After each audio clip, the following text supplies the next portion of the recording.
Hi friends, आप सभी लोगों का एकलव्य एग्रीकल्चर एकेडमी के इस ऑफिशियल यूट्यूब चैनल पर स्वागत है। जैसा कि आपको मालूम है, प्रत्येक वर्ष अक्टूबर माह में नोबेल पुरस्कार जो विजेता होते हैं उनका जो नाम है घोषित किया जाता है। ये नोबेल पुरस्कार जो है 10 दिसंबर को दिया जाता है। तो उसी क्रम में हम लोगों का जो आज का जो ये नोबेल पुरस्कार जो दिया गया है, आज के इस टॉपिक में हम लोग उस पर चर्चा करेंगे। जो नोबेल पुरस्कार है वो कितने क्षेत्रों में दिए जाते हैं, ये सब चीज़ें आगे दी गई है। सबसे पहले चिकित्सा का नोबेल पुरस्कार दिया गया है। देखते हैं किसे दिया गया है। तो चिकित्सा का नोबेल पुरस्कार जो है स्वांते पावो को, चिकित्सा का नोबेल पुरस्कार स्वांते पावो को उनकी असाधारण खोज के लिए दिया गया। उनकी ऐसी एक खोज है जो कि असाधारण है, उस खोज के लिए एक पुरस्कार दिया गया था। उनकी खोज क्या है? खोज यह है कि आधुनिक मानव और रियंडरस्थल और डेवी सोवंस के जो मनुष्य होते हैं उनका जो जीनोम है उनकी तुलना करने के लिए इनको ये नोबेल पुरस्कार दिया गया है। ये जो प्रजातियां हैं ये दोनों प्रजातियां बहुत पुरानी, लगभग 40,000 वर्ष पूर्व की प्रजातियां हैं। इनका जो जीनोम है और जो आधुनिक मानव है, इनके जीनोम का जो जीन की सीक्वेंसिंग है, जीन की सीक्वेंसिंग में उन्होंने बताया है उसके बारे में, इसलिए उनको जो है ये नोबेल पुरस्कार दिया गया है। तो ये आप याद रखेंगे, चिकित्सा का नोबेल पुरस्कार जो है सांते पावो को उनकी असाधारण खोज के लिए दिया गया है। बात यह है कि जो ये कौन थे, देखिए स्वांते पावो 1955 में स्वीडन, तो ये स्वीडन को दिया गया है, आप ये भी याद रखेंगे। स्वीडन के स्टॉकहोम में जन्म हुआ था इनका। Max Planck Institute for Evolutionary Anthropology के निर्देशक हैं, एक संस्था है उसमें ये जो एंथ्रोपोलॉजी है इसके क्या हैं, ये वर्तमान में डायरेक्टर हैं। और इन्होंने 1986 में पीएचडी की डिग्री जो है हासिल की थी। देखिए, अगला कुछ चीज़ें भी हमने आपको बताया कि इनको भी जानना आपको ज़रूरी है कि ये जो दोनों जातियां हैं ये कितने वर्ष पुरानी है। एक्चुअली इन दोनों के बारे में आपको ये जानना ज़रूरी है कि ये मानव जाति की जीवाश्म बन चुकी जातियां हैं। ऐसी जातियां जो जीवाश्म बन चुकी हैं ना, जीवाश्म बन चुकी जातियां हैं, ठीक है। और कितना, लगभग 40,000 वर्ष पूर्व के हैं ये, मतलब ये मानव जाति के जीवाश्म है, ठीक है। ये दोनों पूछा जा सकता है कि ये वास्तव में हैं क्या, क्योंकि ये करंट में न्यूज़ में है, तो आपके ये कंपटीशन में आ सकता है कि ये हैं वास्तव में क्या। तो ये क्या है, जो पुराने मानव थे उनकी ये जातियां थी। दूसरा, जीनोम क्या होता है? किसी भी जीव के जो जीन होते हैं, जीन का क्रम होता है, उसी को हम लोग जीनोम कहते हैं। एक्चुअली आप ध्यान रखिएगा। अच्छा, इन्होंने क्या किया है कि जो आधुनिक मानव है और जो निएंडरथल मानव है और डेवी सोवंस मानव है, इन आधुनिक मानव और इन मानव के जातियों के जीन के क्रम में जो परिवर्तन हुआ है, वो परिवर्तन इन्होंने समझाने का प्रयास किया है। उसी के लिए इनको जो है ये चिकित्सा का नोबेल पुरस्कार दिया गया है। एक चीज़ और देख लेते हैं कि एंथ्रोपोलॉजी क्या होता है। मानव जाति के गुणों और संस्कृतियों, उनकी जो संस्कृति है, संस्कृतियों का अध्ययन वो क्या कहलाता है? एंथ्रोपोलॉजी कहलाता है। ये भी क्वेश्चन आपके लिए इंपॉर्टेंट है। आगे देखिए, नोबेल पुरस्कार का इतिहास देख लेते हैं। यह विश्व स्तर पर दिया जाने वाला सबसे सम्मानजनक पुरस्कार है, ठीक है। वर्ष 1995 में नोबेल पुरस्कार की स्थापना हुई थी। और आपको मालूम है ये जो नोबेल पुरस्कार दिया जाता है, आगे आपको लिखा मिलेगा, प्रथम नोबेल पुरस्कार 1901 से दिया गया। ये काफ़ी इंपॉर्टेंट है, क्वेश्चन पूछा जा सकता है।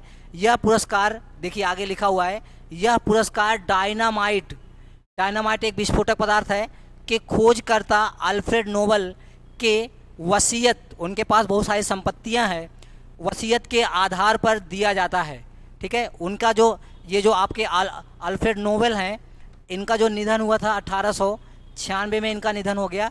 तो इनकी जो भी संपत्ति है वो जो है नोबेल पुरस्कार के रूप में दिया जाता है। इन्होंने डायनामाइट की खोज जो है, क्वेश्चन पूछा जा सकता है कि डायनामाइट की खोज इन्होंने कब किया था, तो 1867 में इन्होंने डायनामाइट की खोज किया था। ठीक है, तो ये हो गया। अगला क्वेश्चन, अगला पॉइंट है कि किस क्षेत्र में ये दिया जाता है।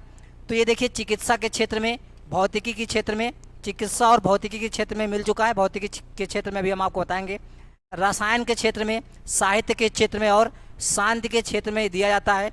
आपको याद रखना है कि कृषि के क्षेत्र में नोबेल पुरस्कार नहीं दिया जाता है। डॉक्टर नॉर्मन इवोलाक को जो पुरस्कार दिया गया था वो शांति के क्षेत्र में दिया गया था। अर्थशास्त्र के क्षेत्र में जो नोबेल पुरस्कार की स्थापना हुई वो 1968 में हुई और 1969 में पहली बार अर्थशास्त्र के क्षेत्र में नोबेल पुरस्कार दिया गया। प्रदानकर्ता कौन है? ये नोबेल पुरस्कार जो है स्वीडिश अकादमी देती है। ये ध्यान रखना है कि आपसे क्वेश्चन पूछा आता है कि ये जो नोबेल पुरस्कार है वो कौन देता है, तो स्वीडिश अकादमी के द्वारा ये नोबेल पुरस्कार दिया जाता है। भारतीय नोबेल पुरस्कार प्राप्तकर्ता, आपको यहाँ पे बहुत इंपॉर्टेंट चीज़ें मैं बताने जा रहा हूँ, ये थोड़ा सा ध्यान रखिएगा। जो भारत में कितने व्यक्ति ऐसे हैं जो नोबेल पुरस्कार पा चुके हैं। भारत का प्रथम नोबेल पुरस्कार जो है वो मिला था, वो रविंद्रनाथ टैगोर जी को 1913 में मिला था। और एक बात और है, 1913 में एक लोग को और केमिस्ट्री के क्षेत्र में नोबेल पुरस्कार मिला था, हमने आपको बताया था, किसको? मैडम क्यूरी को। ठीक है, ये जो इनको पुरस्कार दिया गया था साहित्य के क्षेत्र में दिया गया। चंद्रशेखर वेंकट रमन को 1930 में भौतिक शास्त्र के क्षेत्र में, हरगोविंद खुराना को 1968 में। आप लोग जानते होंगे कि हरगोविंद खुराना को जो नोबेल पुरस्कार दिया गया है वो कृत्रिम जीन के संश्लेषण के लिए गया है, कृत्रिम जीन के संश्लेषण के लिए दिया गया है। तो ये बात बिल्कुल गलत है। ठीक है, इनको कृत्रिम जीन के संश्लेषण के लिए नहीं दिया गया है, क्योंकि इन्होंने कृत्रिम जीन का संश्लेषण ही 1972 में किए थे। तो 1968 में कैसे इनको नोबेल पुरस्कार मिल जाएगा? कृत्रिम, इनको जो नोबेल पुरस्कार दिया गया था, ये जो नाइट्रोजनी क्षार होते हैं, नाइट्रोजनी क्षार जो होते हैं, नाइट्रोजनी क्षार के क्रम का इन्होंने अवलोकन किया था, उसके लिए इनको जो है नोबेल पुरस्कार मिला था। ठीक है, ये ध्यान रखना। बहुत सारे, क्योंकि क्वेश्चन ये आता है तो लोग गलत कर देते हैं।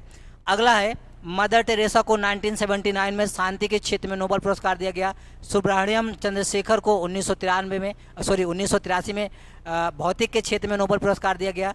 उसके अलावा अमर्त्य सेन, ये देखिए अर्थशास्त्र के क्षेत्र में भारत में सबसे पहले अगर किसी को नोबेल पुरस्कार दिया गया तो वो किसको दिया गया था?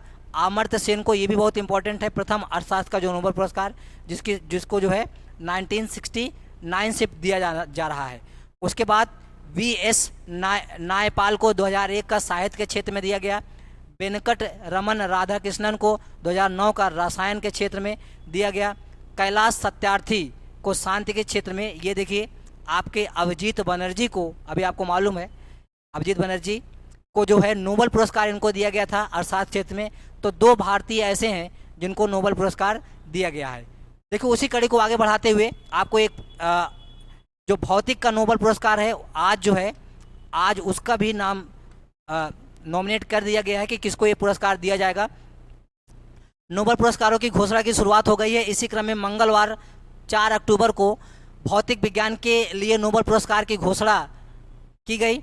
रॉयल स्वीडिश एकेडमी, हमने अभी बताया था कि जो नोबेल पुरस्कार दिया जाता है किसके द्वारा दिया जाता है? साइंस ऑफ साइंसेज ने Alain Aspect, John F Clauser और एंटोन जिलिंगर को ये भौतिक का नोबेल पुरस्कार दिया गया है 2022 का। इन तीनों वैज्ञानिकों को क्वांटम, ये ध्यान रखना है, क्वांटम इंफॉर्मेशन साइंस और फोटॉन पर रिसर्च के लिए ये पुरस्कार दिया गया है। इनमें से एलन एस्पेक्ट फ्रांस के निवासी हैं, दूसरे और पेरिस फ्रांस के निवासी हैं और स्केल यूनिवर्सिटी में प्रोफेसर हैं। जॉन एफ क्लासर अमेरिकी रिसर्चर हैं और ये प्रोफेसर भी हैं, जबकि एंटोन जिलिंगर जो हैं ऑस्ट्रिया ये वियना में यूनिवर्सिटी में उसी में फिजिक्स में इसमें हैं। तो इनको ऑस्ट्रेलिया के वियना यूनिवर्सिटी में फिजिक्स के हेड ऑफ द डिपार्टमेंट हैं और रिसर्चर हैं। तो ये जो है एक तो ऑस्ट्रिया और अमेरिका और फ्रांस, ठीक है, को ये जो फिजिक्स का नोबेल पुरस्कार है 3 देशों को मिला है और उसके साथ साथ ये 3 लोग हैं जिनको दिया गया है। तो ये जो पुरस्कार हैं ये अभी दिया नहीं गया है, नॉमिनेट किया गया है।